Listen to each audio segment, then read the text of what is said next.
to you, the people of Jimmit, those of you who are at your homes as we speak, listening to us right here, it's a pleasure to have you in our company this evening.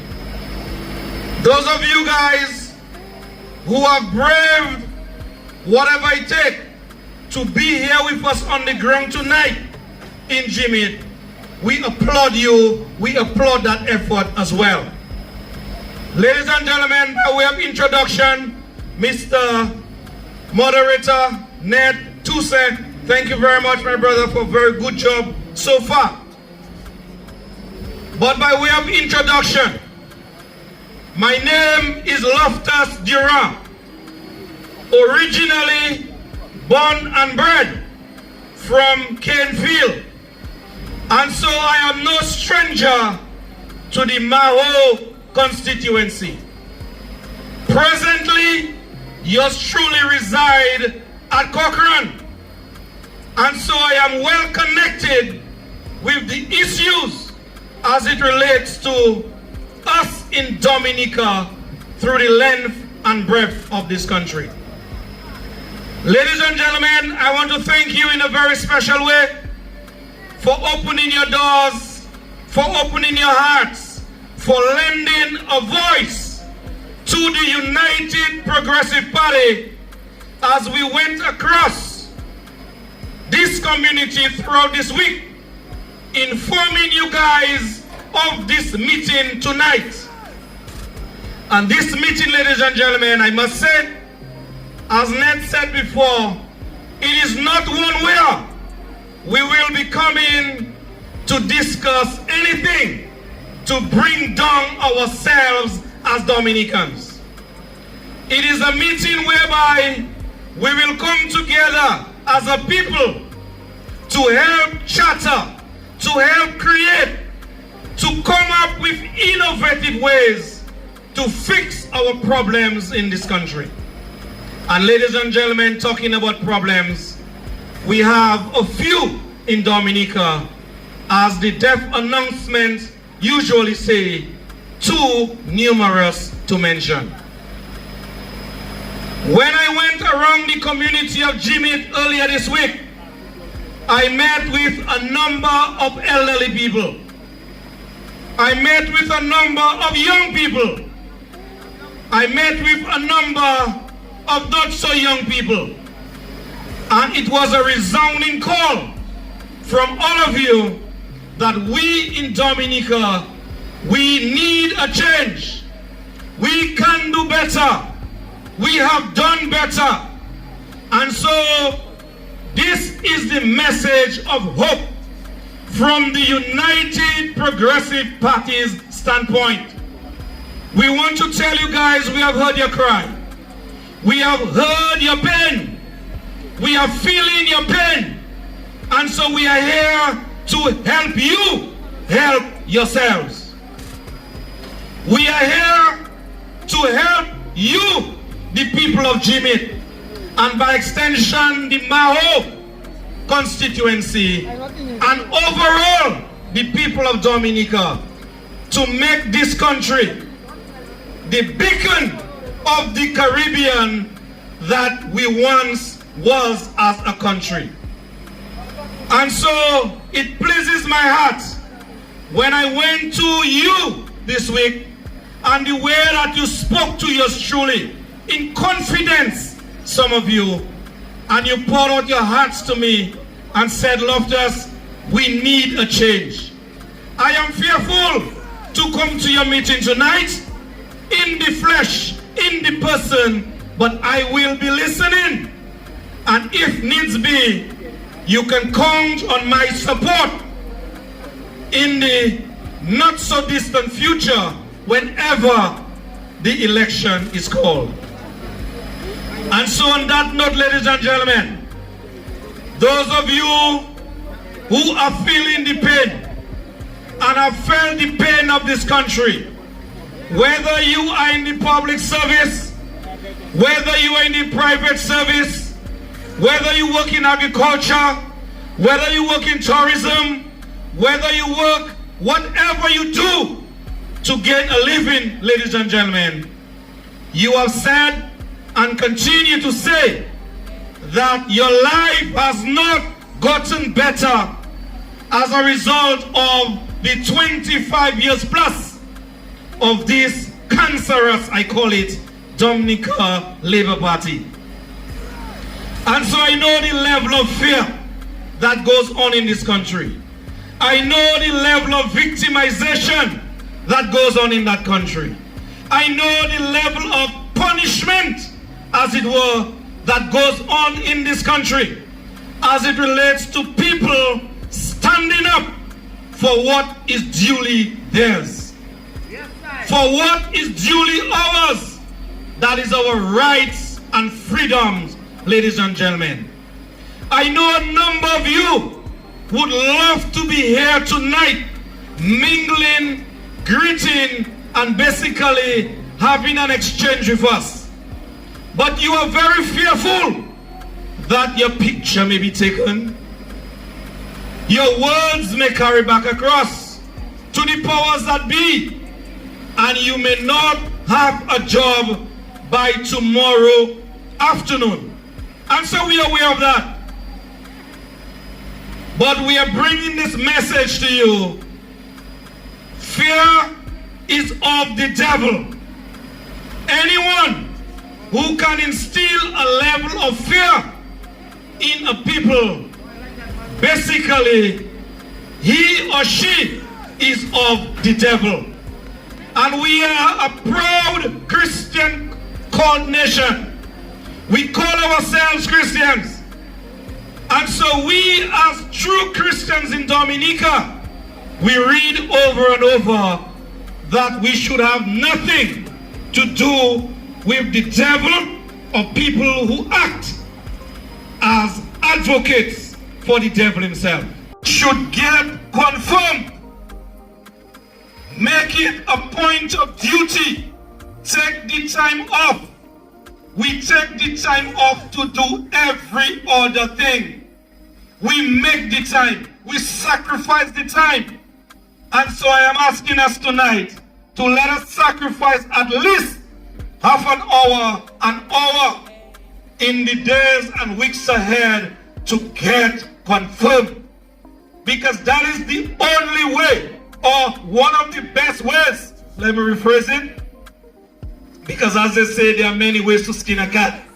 But the way that we are proposing to you, it is to get confirmed so that when that time comes around, you can exercise that right by removing, yes, I said so, we are saying so from the UPP's end, by removing this cancerous Labour Party on our back.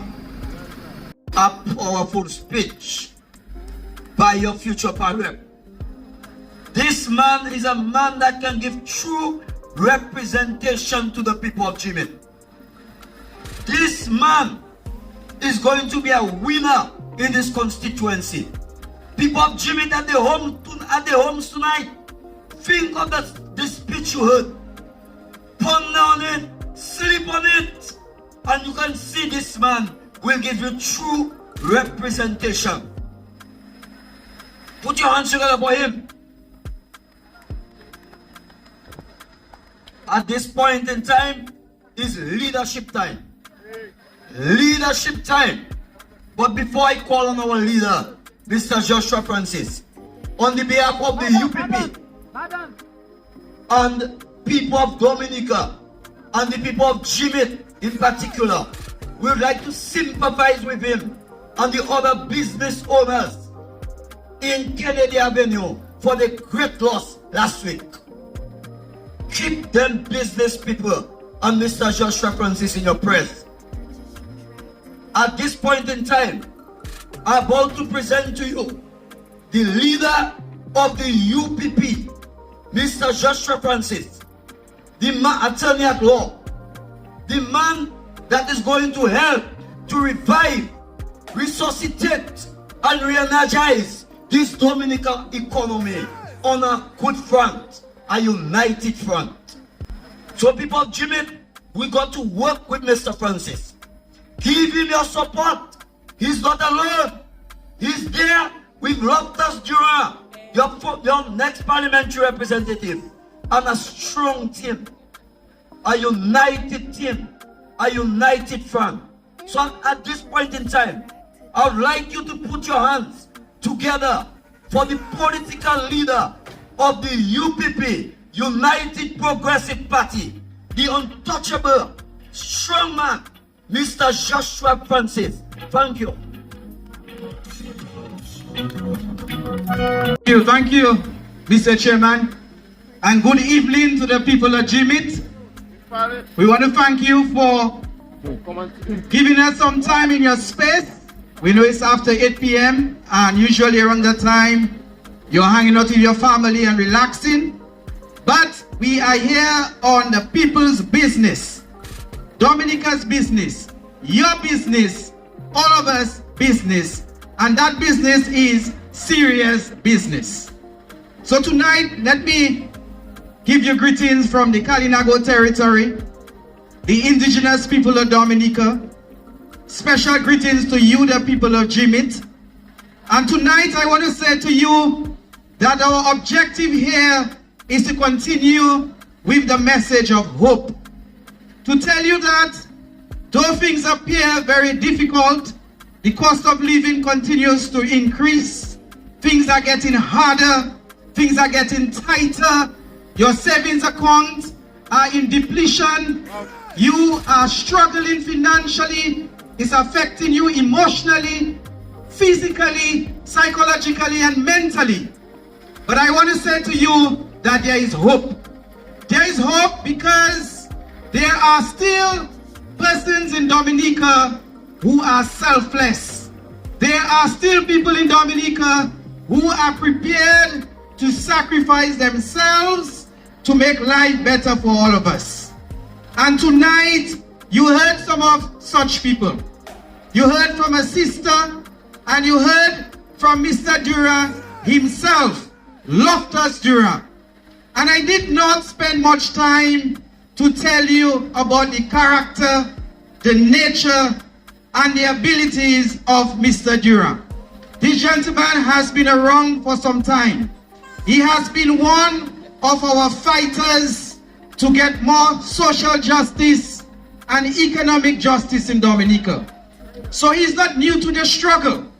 He was sent to stand for Dominica.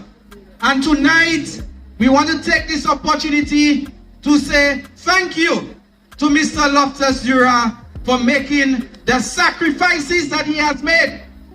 Because it is easy to take a mic and to say something. It is easy to call on a radio program to make a contribution. But it is not easy to stand up for Dominica day in, day out, week in, week out, month in, month out, years in and years out. Mr. Dura epitomizes selflessness, a gentleman who has presented himself in the struggle to fight for Dominica on many fronts. And we will remember Mr. Dura particularly for his fight in the struggle for electoral reform in Dominica. So the people of Jimmit, Mr. Dura has proven himself to be strong, to be resilient, to be selfless, to be that fighter that you need, that we need in Dominica right now.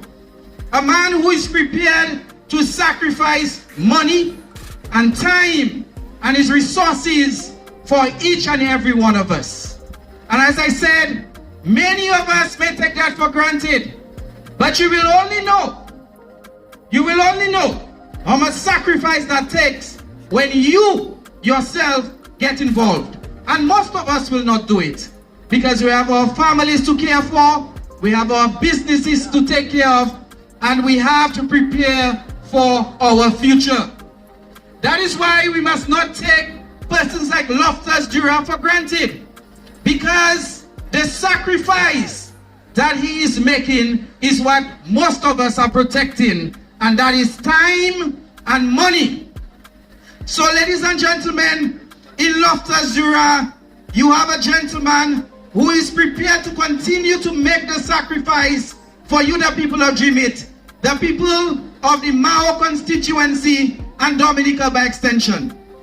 And you heard him. You heard the kind of material that makes up this gentleman. You heard his intellect. You heard the resilience in his voice. You heard the courage. And you heard the love and the care for each and every one of us.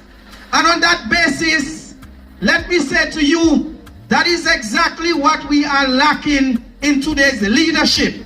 The love, not showmanship, not gamesmanship, but genuine love for each and every one of us, especially the ordinary people of Jimmit and Dominica by extension. The people of Jimmit, I want to say to you that tonight I am here to lend support to Mr. Dura and to lend support to the opposition generally. The opposition has had to struggle over the years. It is now 26 years since the Dominican Labour Party government has been in office. And I must say to you that in situations where you keep trying and you keep failing, it is easy to simply exit from the political arena. But some of us, we continue to be resilient. Some of us continue to hold on, knowing that better days are ahead. And I said to you, indeed, better days are ahead. But we cannot do it on our own. Tonight we are here to ask you for the support, not only for UPP, but for the opposition force in Dominica. And when I say opposition, I'm speaking of every political party other than the Dominica Labour Party. I'm speaking for every individual, every entity, and every political party which wants a change in Dominica. We need a change. We need a new direction. And that new direction can only take place with a change of government. So tonight, I'm asking you, the people of Jimmit, if you have not made up your mind to participate in the next general election, I'm asking you to do so hastily, because we must urgently rescue Dominica. We must urgently take back Dominica. We must urgently fight for Dominica.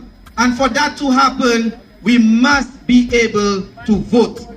And tonight, I do not want to say too much about the confirmation process. We heard from Mr. Dura making that call for you, the people of Jimmit, to ensure that you go out and you get confirmed to vote. You ensure that every individual who is eligible to register to vote takes that opportunity and also register to vote. We do not want any one of you to miss the opportunity to cause that much needed change in Dominica. Brothers and sisters, why do we need change? We need change because we are getting older, and yet our standard of living is not the best. It is inexcusable for so many Dominicans, 30 years and above, without a savings in any financial institution in Dominica. It is really sad to see public servants walking away with a salary slip with just about $46 as net income, $100 as net income, because of so many deductibles, mortgage, car loan, personal loan. We have had enough of that. We have had enough of ordinary Dominicans suffering financially, suffering because when loved ones get sick, they have to chase politicians to get assistance to care for loved ones when expenditures are involved. When our buildings get damaged, we have to chase politicians to get assistance to repair our homes. We have had enough of that. We want to create a Dominica where everyone, every young man, every young lady will once again feel proud as an independent person. Money in the pocket, money in the bank, a car park in the garage, and living a life that is comfortable. We want every Dominican to be able to travel to St. Lucia over the weekend to do some shopping, to travel to St. Martin to do some shopping.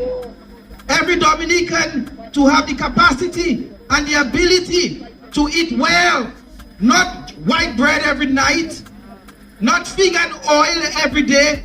We want every Dominican to be able to eat well. And one of the reasons why so many Dominicans are suffering in hypertension is because of that very reason. People cannot afford to buy the best foods. People cannot afford to buy fish every week. People cannot afford to grow and buy vegetables every week. And as such, generally people eat poorly. And when people eat poorly, it means that our health deteriorates. So ladies and gentlemen, not only we are struggling personally, but the country is struggling. Recently we heard from the IMF, and the IMF has indicated to us that the projection for Dominica's economy for the next fiscal year is not the best. The projection is that our economy will grow, but at a slower rate. So this year, we enjoyed, according to IMF, a 5% economic growth, 24 to 25, 25 to 26. But it is now projected that our economy will grow by merely 2%. What that means is that though we will realize more money in the economy, however, it will be the circulation, the value will be lesser than the last fiscal year. What that means is that less job opportunities will be created. What that means is that we do not expect production, a major problem in Dominica. Right here in Jimmit, you know, people of Jimmit, for those of you who have been here for many years, you would have appreciated Dominica coconut product, an agricultural based factory. Under the Dominica Labour Party, not only we have seen a reduction in agricultural products and agricultural produce and agricultural production, but we have seen zero performance by this Dominica Labour Party government in creating an environment for the growth of factories, of agro-processing industries, or any kind of industry that would cause exports in Dominica. What that means is Dominica has been primarily a major importer. When you look at what you have, is imported. Your car, your clothes, the building materials, the food that you eat, imported. Any serious government, any caring government, any visionary government would have used that 26 years to ensure that we would have had more DCPs. Because we have the potential, we have the cassava. Why is it that we can't have simple factories to process cassava? We have the turmeric, yet we do not have not one little factory to grind the turmeric, to grind the cassava. Nothing. We have no coffee processing plant. Remember what happened with the project for the coffee project up north. It failed. Today, we are again told that there is a re-engineered abattoir. We do not have much confidence that that abattoir will survive as well, because under the Dominica Labour Party government, we have seen failure after failure. So today we have a Dominica that relies heavily on imports. A Dominica where the national debt continues to grow. And we heard from the IMF saying that our debt to GDP ratio is way higher than the average benchmark in our region. So instead of 65%, we are 103%. Brothers and sisters, what does that mean? It means that we are owing more than we are making. We are owing more than we are making in a fiscal year. That cannot be good, especially in a country where we are not producing.